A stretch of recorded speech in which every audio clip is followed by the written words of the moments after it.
दोस्तों, आज की कहानी है जो मन चाह रहा था वही मिल गया, मजा आ गया। कहानी पसंद आए तो वीडियो को लाइक एवं सब्सक्राइब जरूर करना। तनु की सहेली रिया ने उसके दिलो दिमाग में ऐसी क्या बात भर दी थी कि वह संयुक्त परिवार में शादी ही नहीं करना चाहती थी। मगर शादी हो जाने के बाद तनु का नजरिया क्यों बदल गया? यह रिश्ता मुझे हर तरह से ठीक लग रहा है। बस अब तनु आ जाए तो उसे ही फाइनल करेंगे। गिरीश ने अपनी पत्नी सुधा से कहा। पहले तनु हाँ तो करे, परेशान कर रखा है उसने। अच्छे भले रिश्ते में कमी निकाल देती है। संयुक्त परिवार सुनकर ही भड़क जाती है। अब की बार मैं उसकी बिल्कुल नहीं सुनूंगी। और फिर यह रिश्ता उसकी शर्तों पर खरा ही तो उतर रहा है। पता नहीं अचानक क्या जिद चढ़ी है कि बड़े परिवार में विवाह नहीं करेगी। क्या हो गया है इन लड़कियों को? सुधा ने कहा। तुम्हें तो पता ही है ना, यह सब उसकी बेस्ट फ्रेंड रिया का किया धरा है। ऐसी कहाँ थी हमारी बेटी। पर आजकल के बच्चों पर तो दोस्तों का प्रभाव इतना ज्यादा रहता है कि पूछो मत।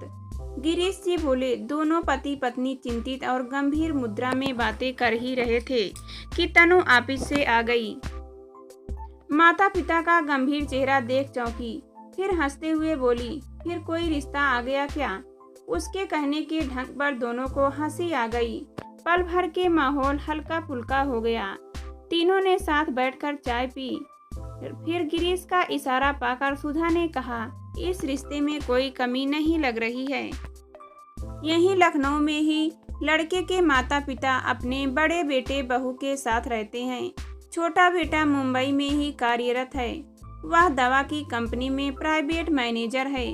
तनु पल भर सोचकर मुस्कुराती हुई बोली, अच्छा, वहाँ अकेला रहता है? हाँ, फिर यह तो ठीक है। बस उसके माता पिता बार बार मुंबई ना पहुँच जाए। क्या बकवास करती हो तनु? सुधा को गुस्सा आ गया। उनका बेटा है, क्या वह वहाँ नहीं जा सकते? कैसी हो गई हो तुम? ये सब क्या सीख लिया है? आज हम भी तरसते हैं, कोई बड़ा हमारे सिर पर होता तो कितना अच्छा होता। पर सबका 7 सालों पहले छूट गया। और एक तुम हो कि ससुराल में बस पति से मतलब होता है। बाकी रिश्ते भी होते हैं, उनकी भी एक मिठास होती है। नहीं माँ, मुझे घबराहट होती है, रिया बता रही थी। सुधा गुस्से में खड़ी हो गई। मुझे उस लड़की की कोई बात नहीं सुननी। उस लड़की ने हमारी अच्छी भली बेटी का दिमाग खराब कर दिया है। हमारे परिवार में उन तीनों ही हैं। थोड़े दिन पहले तुम जॉइंट फैमिली में हर रिश्ते का आनंद उठाना चाहती थी, पर इस रिया ने अपनी नेगेटिव बातों से तुम्हारा दिमाग खराब कर दिया है। तनु को भी गुस्सा आ गया। वह भी पैर पटकती हुई अपने रूम में चली गई। गिरीश और सुधा सिर पकड़े बैठकर रह गए। तनु की बेस्ट फ्रेंड रिया का विवाह 6 महीने पहले ही दिल्ली में हुआ था। उसकी ससुराल में सास ससुर और पति अनुज थे। समृद्ध परिवार था। रिया भी अच्छी जॉब में थी। तनु से ही रिया के हालचाल मिलते रहते थे। दिन भर दोनों व्हाट्सएप पर चैट करती थी। अक्सर छुट्टी वाले दिन दोनों की बातें सुधा के कानों में पड़ती थी तो वो मन ही मन बेचैन हो उठती थी। उन्होंने अंदाजा लगा लिया था कि रिया सास ससुर की, यहाँ तक कि अनुज की भी कमियां निकाल कर तनु को किस्से सुनाती रहती है। वह तनु की बेस्ट फ्रेंड थी, जिसके खिलाफ यह शब्द भी सुनना तनु को मंजूर नहीं था। तनु को हर बात सुधा से भी शेयर करने की आदत थी, इसलिए वह कई बातें उन्हें खुद ही बताती रहती थी। कभी तनु कहती, आज रिया का मूड खराब है मम्मी, उसे अनुज ने मॉर्निंग वॉक के लिए उठा दिया। उसे सोना था, बेचारी अपनी मर्जी से सो भी नहीं सकती। एक दिन तनु ने बताया, रिया की सास हेल्थ पर बहुत ध्यान देती है, उसे वही बोरिंग टिफिन खाना पड़ता है। सुधा ने पूछा, उसकी सास ही टिफिन बनाती है? हाँ, रिया ऑफिस जाती है तो वही घर का सारा काम देखती है। उनके यहाँ कुक है, पर उसकी सास अपनी निगरानी में ही सब खाना तैयार करवाती है। यह तो बहुत अच्छी बात है। रिया को खुश होना चाहिए, इसमें शिकायत की क्या बात है? क्या खुश होगी बेचारी, उसे वह टिफिन अच्छा नहीं लगता, वह किसी और को खिला देती है, अपने लिए कुछ मनचाहा ऑर्डर करती है बेचारी। इसमें बेचारी की क्या बात है, उसकी सास हेल्दी खाना बनाकर क्या गलत कर रही है। तनु को गुस्सा आ गया। आप उसकी परेशानी क्यों नहीं समझती, या कोई परेशानी नहीं है, बेकार के किस्से सुनाकर तुम्हारा टाइम और दिमाग दोनों खराब करती है वह लड़की। 2 दिन तो तनु चुप रही, फिर आदतन तीसरे दिन ही शुरू हो गई। रिया के सारे रिश्तेदार दिल्ली में ही रहते थे।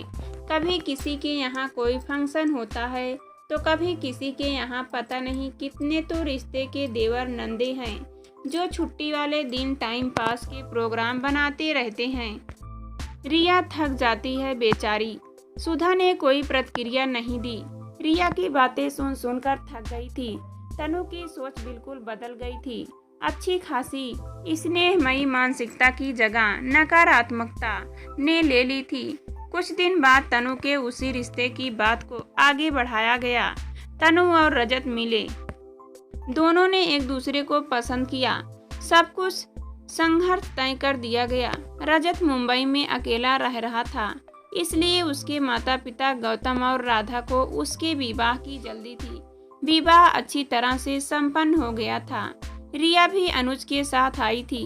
वह तनु से कह रही थी, तुम्हारी तो मौज हो गई तनु, सबसे दूर अकेले पति के साथ रहोगी। काश मुझे भी ऐसी लाइफ मिलती, पर वहाँ तो मेला ही लगा रहता है। इस बात को सुनकर सुधा को गुस्सा आया था। सब रस्में संपन्न होने के बाद 1 हफ्ते बाद तनु और रजत मुंबई जाने की तैयारी कर रहे थे। तनु के ऑफिस की ब्रांच मुंबई में भी थी। उसकी योग्यता को देखते हुए उसका ट्रांसफर मुंबई ब्रांच में कर दिया गया। रजत के भाई विजय, भाभी रेखा और 3 साल का भतीजा यश और स्नेह लुटाते हुए सास ससुर सबके साथ तनु का समय बहुत अच्छा बीता था। बीच बीच में रिया भी निर्देश देती रहती थी मुंबई आने के लिए, कहने की फैमिलिटी में मत पड़ना, नहीं तो वहाँ सब डट जाएंगे आकर। भरपूर स्नेह और आशीर्वाद के साथ दोनों परिवार उन्हें एयरपोर्ट तक छोड़ने आए। तनु ने मुंबई पहुंचकर रजत के साथ नया जीवन शुरू किया। रजत के साथ ने उसका जीवन खुशियों से भर दिया। दोनों सुबह निकलते रात को आते। वीकेंड में ही दोनों को थोड़ी राहत मिलती। सुबह लताबाई आकर घर का सारा काम कर जाती। तनु फटाफट किचन का काम देखते हुए तैयार होती। 2 जनों का काम ज्यादा नहीं था, पर रात को लौटकर किचन में घुसना अखर जाता। रजत ने कई बार कहा भी था, डिनर के लिए भी किसी बाई को रख लेते हैं, पर हमारा कोई आने का टाइम तय नहीं है ना, और फिर घर की चाबी देना भी सेफ नहीं लगेगा। चलो ठीक है, मिलकर सब कुछ कर लिया करेंगे। तनु की रिया से भी लगातार चैट चलती रहती थी। रिया उसके आजाद जीवन पर आहें भरती थी। 5 महीने बीत रहे थे। रजत को 1 हफ्ते की ट्रेनिंग के लिए सिंगापुर भेजा जा रहा था। उसने कहा, अकेली कैसे रहोगी, लखनऊ से माता पिताजी को बुला लेते हैं। वैसे भी अभी तक घर से कोई नहीं आया, नहीं अकेली कहाँ। रिया का बहुत मन कर रहा था आने का। वह वहाँ आएगी, माता पिताजी को तुम्हारे लौटने के बाद बुला लेंगे। तनु ने अपनी तरह से बात टालने की कोशिश की तो रजत मान गया। तनु ने मौका मिलते ही रिया को फोन किया, अपना प्रोग्राम पक्का रखना, कोई बहाना नहीं। अरे पक्का है, मैं पहुँच जाऊंगी, मुझे भी इस भीड़ से छुट्टी मिलेगी, तेरे पास शांति से रहूंगी। 1 हफ्ता। जिस दिन रजत गया उसी दिन शाम तक रिया भी मुंबई पहुंच गई। दोनों सहेलियां गले मिलते हुए चहक उठी थी। बातें खत्म होने का नाम ही नहीं ले रही थी। देर रात तक रिया के किस्से चलते रहे, सास ससुर की बातें, दीवर नंदों में हंसी मजाक के किस्से, रिश्तेदारों के फंक्शनों के किस्से। अगले दिन तनु ने छुट्टी ले ली थी। दोनों खूब घूमी, मूवी देखी, शॉपिंग की। रात को ही घर वापस आई। रिया ने कहा, हाय, ऐसा लग रहा है दूसरी दुनिया में आ गई हूँ। तेरे घर में कितनी शांति है, तनु दिल खुश हो गया। आकर तनु मुस्कुरा दी।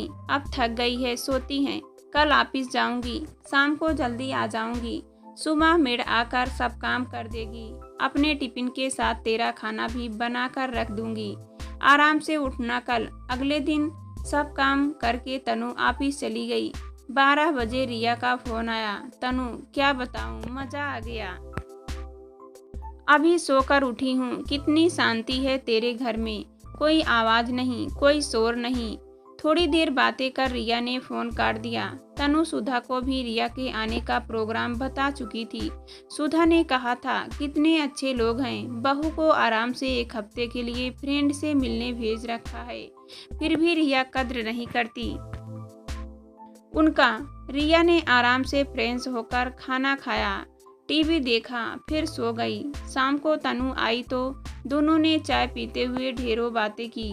रिया की बातें खत्म ही नहीं हो रही थी। अचानक रिया ने कहा, तू भी तो बता, कुछ कुछ किस्से सुना। बस किसकी बात बताऊं, हम दोनों ही तो हैं यहाँ, सुबह जाकर रात को आते हैं। पूरा हफ्ता ऐसे ही भागते दौड़ते बीत जाता है, वीकेंड पर ही आराम मिलता है।